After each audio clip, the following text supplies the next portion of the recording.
Olá, pessoal! Hoje a gente vai dar início à questão da discussão sobre restrição orçamentária, continuando a teoria do consumidor e o processo de escolha do consumidor.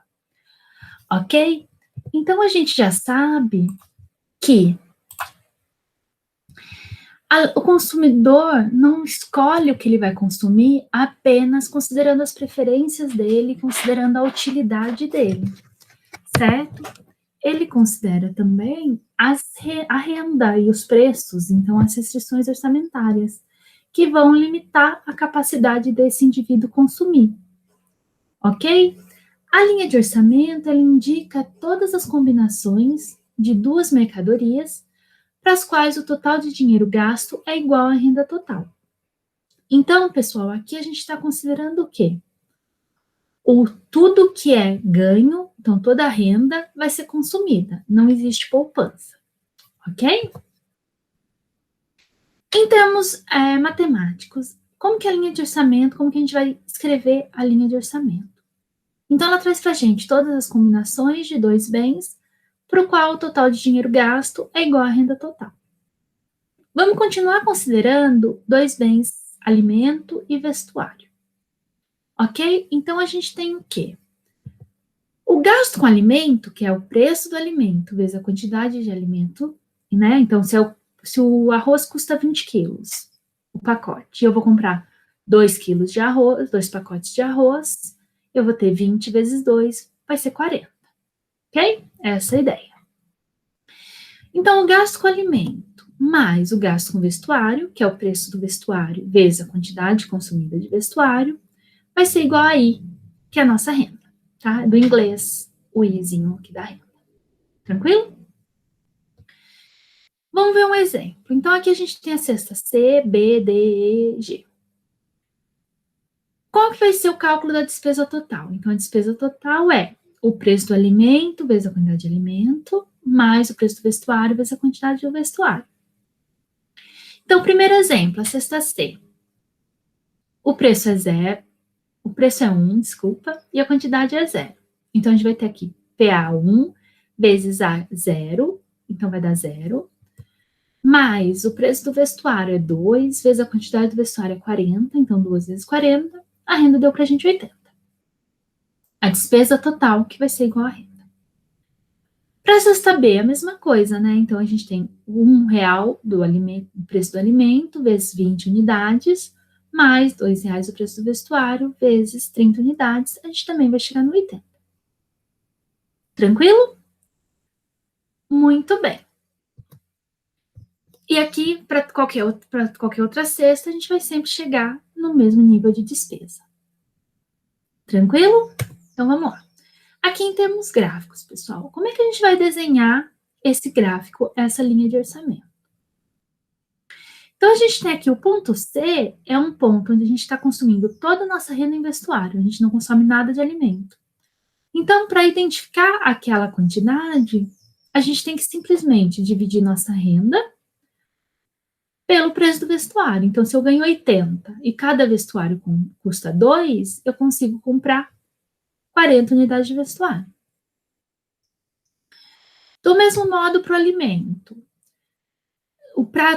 Quando eu não consumo nada de vestuário, a quantidade de alimento que eu consigo consumir é só a gente dividir a renda pelo preço do alimento. Então, eu tenho R$80, cada alimento custa R$1, eu consigo comprar 80 unidades de alimento. Ok? Outra coisa importante aqui, pessoal. Quando a gente está na cesta B e quer consumir a cesta D, a gente vai ter a gente tem que abrir mão de 10 unidades de vestuário para consumir 20 unidades de alimento, ok? Esse delta V e delta A, a partir deles, a gente obtém a inclinação da curva da restrição orçamentária, da linha de orçamento, ok? Então, a gente vai ter o que aqui? A inclinação vai ser igual ao ΔV sobre ΔA. Isso é sempre verdade, pessoal. A inclinação é ΔV sobre ΔA. Delta, o eixo, variação do eixo Y sobre variação do eixo X. Ok? E se a gente coloca lá, então, isso, ΔV sobre ΔA, isso vai ser igual a menos 10, que é o ΔV, sobre 20, que é o ΔA. Simplificando, né, porque 10 por 20 é a mesma coisa que 1 por 2. Então, vai ficar menos meio, é a nossa inclinação da linha de orçamento. Daí a gente consegue observar, pessoal, que esse menos 1 sobre 2 é igual à razão de preços, né? Então, menos a razão de preços, PA sobre PV. Isso vai ser sempre válido para a curva de orçamento, para a linha de orçamento. Ok? Então, cada alimento que a gente abre mão vai nos permitir consumir meia unidade de vestuário. O que faz sentido, né? Porque se o preço do alimento é 1 e do vestuário é 2, se a gente deixa de consumir um alimento, a gente libera R$1. Com esse R$1 a gente consegue comprar só metade do vestuário, né? Porque o vestuário custa R$2. Ok? Outra coisa, pessoal, à medida que a nossa cesta consumida se move ao longo da linha de orçamento, o consumidor ele gasta menos com uma mercadoria e mais com a outra. Então vamos ver aqui, ó. No ponto B, a gente tem um alto consumo de vestuário e um consumo não tão alto de alimento. Quando a gente vai para o ponto E, a gente já consome bem menos vestuário e mais alimento. Ok? E a inclinação mede o custo relativo, então, de trocar vestuário e alimento. Indica a proporção segundo a qual a gente pode substituir uma mercadoria pela outra, sem alterar o quanto a gente está gastando.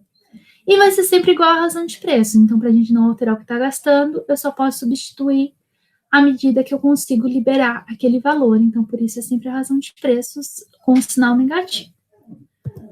Ok? Esse resultado, pessoal, vai ser bastante útil. Então, guardem ele. Ok? Efeitos da modificação da renda. Então, a gente conhece a nossa restrição orçamentária.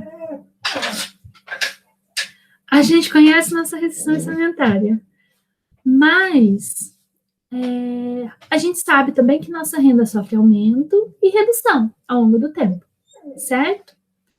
Então, vamos supor aqui que se houver um aumento na renda, isso vai ter um deslocamento da nossa linha de orçamento. Se tiver uma redução também. Vamos colocar no gráfico que fica mais fácil. Vamos considerar que nossa renda inicial é 80, ok? A curva aqui é L1. Quando a gente tem um aumento da renda, a gente vai deslocar a linha de orçamento para a direita. Então, isso quer dizer que a nossa renda está maior, a gente consegue consumir mais cestas. Do mesmo modo, se a gente tiver uma redução na renda, a nossa linha de orçamento se desloca para a esquerda. Isso quer dizer que a gente vai conseguir consumir menos cestas, porque a gente ganha menos, ok? Além da renda, modificações nos preços também vão gerar alterações na nossa restrição orçamentária, ok? Então, vamos supor, se o preço de uma mercadoria aumenta, ela fica mais caro, a gente vai conseguir consumir menos dela, ok? Se o preço de uma mercadoria diminui, a gente consegue consumir mais. Em termos gráficos, a gente tem o seguinte, aquela linha ali 1, que é a nossa linha de orçamento quando o preço do alimento é 1, ok? Vamos supor que o preço do alimento aumente para 2. Isso vai fazer com que a nossa curva de orçamento, a nossa linha de orçamento, se desloque, se rotacione, então ela só vira assim, esse ponto fica fixo e ela vira para a esquerda. Por quê? Lembra esse ponto 40 aqui do vestuário? Esse ponto 40 aqui do vestuário? O que a gente tem aqui? A gente tem a nossa renda total dividido pelo preço do vestuário, porque a gente não está consumindo alimento nesse ponto. Se nossa renda não se alterou e o preço do vestuário não se alterou, não tem por que esse ponto se alterar, certo? Então, esse ponto fica fixo. Por outro lado, o preço do alimento dobrou. Então, a gente vai conseguir consumir menos de alimento porque o preço está maior. E menos de combinações entre vestuário e alimento, porque o preço do alimento aumentou a gente vai ter que realocar nossa renda, ok? Do mesmo modo, se a gente tiver uma redução no preço do alimento, então vamos supor que o preço do alimento vai para 50 centavos. Nesse caso, a gente vai ter uma inclinação da linha de orçamento e ela vai rotacionar para a direita. Ela continua fixa naquele ponto do vestuário, né? Porque é verdade, não mudou renda, não mudou o preço do vestuário, então aquele ponto fica fixo. Mas ela, como o preço diminuiu, ela abriu um monte de oportunidades cestas diferentes que a gente pode consumir.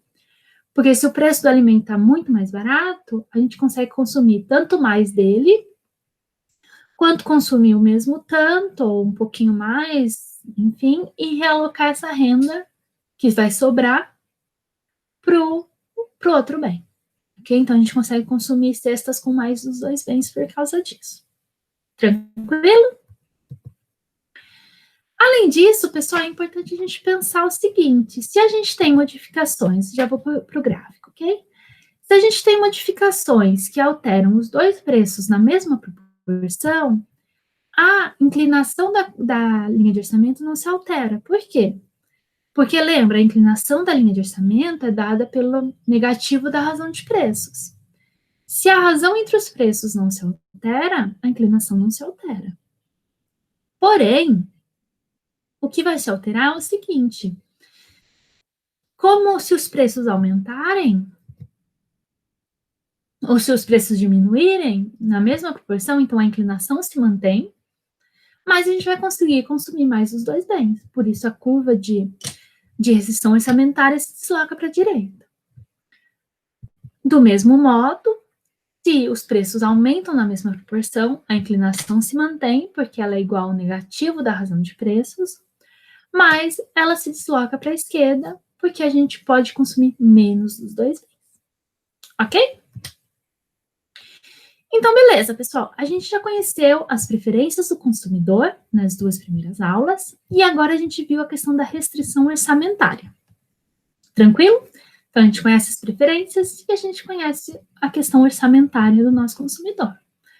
É basicamente isso que a gente precisa para entender agora qual vai ser o nível de escolha do consumidor. Certinho? Vamos, então? Então, agora, na teoria do consumidor, a gente vai considerar o quê? Os consumidores vão sempre escolher combinações de mercadoria que maximizem sua satisfação. Então, eles buscam aumentar a utilidade o máximo possível, dado a sua restrição orçamentária. Então, dado o orçamento limitado de que eles dispõem. Ok? Então, qualquer cesta de mercado, para ela ser ótima para aquele consumidor, para qualquer consumidor, a gente tem que considerar dois fatores, duas condições. Primeiro, é considerar as preferências desse consumidor e, em segundo lugar, sua restrição orçamentária. Faz sentido, né? Para a gente também é a mesma coisa. A gente vai comprar um chá. A gente vai no mercado, tem uma grande variedade de chás. A gente vai sempre escolher o que a gente gosta mais o que está dentro da nossa restrição orçamentária. Certo? Então, vamos lá. A gente, retomando algumas regrinhas, pessoal. Lá nas aulas de trás de preferência e utilidade, a gente viu o quê? Que a inclinação da curva de indiferença é dada pela taxa marginal de substituição, que é igual a menos ΔV sobre ΔA, certo? Então, a variação menos a variação do vestuário sobre a variação do alimento. Ou menos a variação do que tiver no eixo Y sobre a variação do que tiver no eixo X. Ok, pessoal? E a gente viu que a linha de inclinação, a inclinação da linha de orçamento é dada por menos a razão de preços, PA sobre PV. Ok? Portanto, a partir disso, a gente pode afirmar que a satisfação vai ser maximizada no ponto onde essas duas inclinações se igualam. Isso é, no ponto onde a taxa marginal de substituição, que é a nossa inclinação da curva de indiferença, vai ser igual à razão de preços. Ok? Tá, estou falando isso para vocês, a gente já viu que a taxa marginal de substituição é igual menos ΔV sobre ΔA. A gente já viu que a inclinação de orçamento, da linha de orçamento, é menos PA sobre PV. E agora eu estou afirmando para vocês que a satisfação vai ser maximizada, então, no ponto onde essas duas inclinações são iguais. Beleza. Mas por quê? Vamos ver o porquê? Considerando aqui um gráfico, pessoal. Então, eu coloquei alimento no eixo X, vestuário no eixo Y, como a gente está fazendo desde o início. E coloquei a linha de orçamento lá no nosso exemplo. PV2, PA1 e a renda 80. Se a gente tiver essa curva de indiferença aqui, o 1, tudo bem? O que a gente observa? Vamos escolher, por exemplo, um ponto, o ponto B. O ponto B dava para a gente 30 unidades de vestuário e 20 de alimento. Ok? Esse ponto, ele está sobre a curva de restrição orçamentária. Então, é um ponto que a gente consegue consumir e é um ponto que a gente está usando toda a nossa renda. Ok? Só que vamos pegar agora a nossa utilidade. A gente está, para consumir a cesta B, no nível de utilidade U1. Beleza? Essa escolha vai ser ótima? Não vai ser ótima. Por que não vai ser ótima? Vamos por aqui para a gente ver. Para trocar, abrir mão de 10 unidades do vestuário, aqui eu esqueci de mudar, tá, pessoal? O C é de cloth, do slide em inglês, mas menos 10 vestuários, eu vou ter mais 10 alimentos, ok? Isso quer dizer que eu estou trocando a proporção 1 para 1, ok? Eu troco um vestuário por um alimento. Essa é a nossa inclinação em termos de utilidade, tá? Essa é a nossa inclinação da nossa curva de indiferença, a taxa marginal de substituição. Porém, a nossa relação de preços aqui é PA sobre PV, que é meio. Então, lembra, a inclinação da restrição orçamentária ser meio dizia o quê? Que a gente precisava abrir a mão de uma unidade de alimento, a gente só conseguia consumir meia unidade de vestuário. Ok? Aqui, essa taxa marginal está maior do que esse meio. Isso quer dizer que a gente não está fazendo a troca na proporção adequada em termos dos preços dos nossos produtos. Por isso, esse ponto não vai maximizar a satisfação.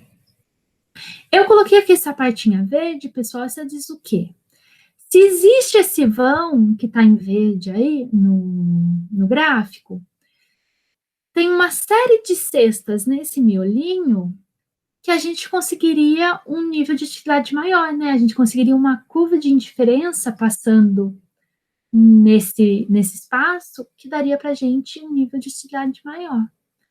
Então, ao deslocar, a gente conseguiria, ainda dentro da linha de orçamento, ainda respeitando o nosso orçamento, um nível de utilidade maior. Vamos ver uma outra situação. A nossa linha de orçamento, um nível de utilidade aqui. A cesta D, ela dá uma utilidade maior do que lá no slide anterior, certo? Mas o que acontece? Ela está acima da nossa linha de orçamento. Se ela está acima da nossa linha de orçamento, isso significa que a gente não tem dinheiro suficiente para comprar essa cesta, certo? Então, essa cesta também não vai ser ótima, não vai ser a escolha do consumidor. E, por fim, sempre a mesma restrição orçamentária, a gente tem aqui, por exemplo, uma curva de indiferença 2. Então, é como se a gente tivesse pego aquela curva de indiferença 1 e caminhado com as curvas seguintes do mapa de indiferença até conseguir o ponto aqui onde a nossa curva de indiferença tangencia a linha de orçamento. A nossa curva de indiferença tangenciar a linha de orçamento significa o quê? Que eu não consigo nenhuma curva de indiferença maior, que dê um nível de utilidade maior, então mais à direita, que respeite a nossa restrição orçamentária. Ok? Então, quando ela está tangenciando, quer dizer que a gente caminhou, escolheu a última curva de indiferença possível, dada a nossa restrição orçamentária. Então, nenhum nível mais elevado de satisfação vai poder ser obtido, dada essa restrição orçamentária. Ok? E nesse caso, a inclinação das duas é igual, então a taxa marginal de substituição, que é a inclinação da nossa curva de indiferença, vai ser igual à razão de preços, que é a nossa inclinação da curva da linha de orçamento, que é igual a meio. Ok? Beleza? Muito bem. Então, esse é o nível de escolha do consumidor, o nível ótimo do consumidor. Taxa marginal de substituição é igual à razão de preços. O que a gente pode escrever também, formular matematicamente de outro modo? A relação taxa marginal de substituição é igual à razão de preços. Como a gente sabe, lá das aulas anteriores também, que a taxa marginal de substituição é igual à razão das utilidades marginais, então a gente sabe que as utilidades marginais, que a taxa marginal de substituição é igual à utilidade marginal de A sobre a utilidade marginal de V, certo? Então a gente pode juntar, substituir essa razão das utilidades igualando ao PA-PV. Então, se a taxa marginal de substituição aqui é igual à utilidade marginal, então a gente pode simplesmente substituir, a gente obtém que a utilidade marginal de A sobre a utilidade marginal de V é igual ao PA sobre PV. Realocando, então, jogando o PA para o outro lado e jogando a utilidade marginal para o outro lado, a gente vai ter o quê? Que a utilidade marginal de A sobre o preço de A é igual à utilidade marginal de V sobre o preço de V, no ponto onde há maximização da utilidade. Isso significa que, então, a utilidade vai ser maximizada quando o orçamento for alocado de modo que a utilidade marginal por unidade de moeda vai ser igual para ambas as mercadorias. Esse é o princípio da igualdade marginal. Então, o que significa? Eu estou dizendo que a utilidade marginal que eu adquiro para cada real gasto com alimento é igual à utilidade marginal que eu adquiro para cada real gasto com vestuário. Por que isso é importante, pessoal? Porque vamos supor que a utilidade marginal que eu obtenho gastando R$1 com vestuário fosse maior que a utilidade marginal que eu obteria com alimento. Isso significa que eu posso tirar R$1 do alimento e jogar para comprar vestuário, que está me dando uma utilidade marginal maior, certo? Por isso, no ponto ótimo, os dois se igualam. A utilidade adicional que eu obtenho com unidade de alimento, ao gastar R$1 com um alimento, é a mesma utilidade que eu obtenho ao gastar R$1 com vestuário. Tranquilo? Existem exceções, pessoal.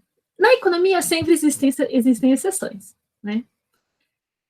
A gente tem, por exemplo, a gente pode ter casos com solução de canto. Então, no caso com a solução de canto, o consumidor não vai escolher o ponto onde a taxa marginal de substituição se iguala aos preços. Por quê? Simplesmente porque ele não consegue alcançar esse ponto. Então, ele vai acabar optando por soluções extremas.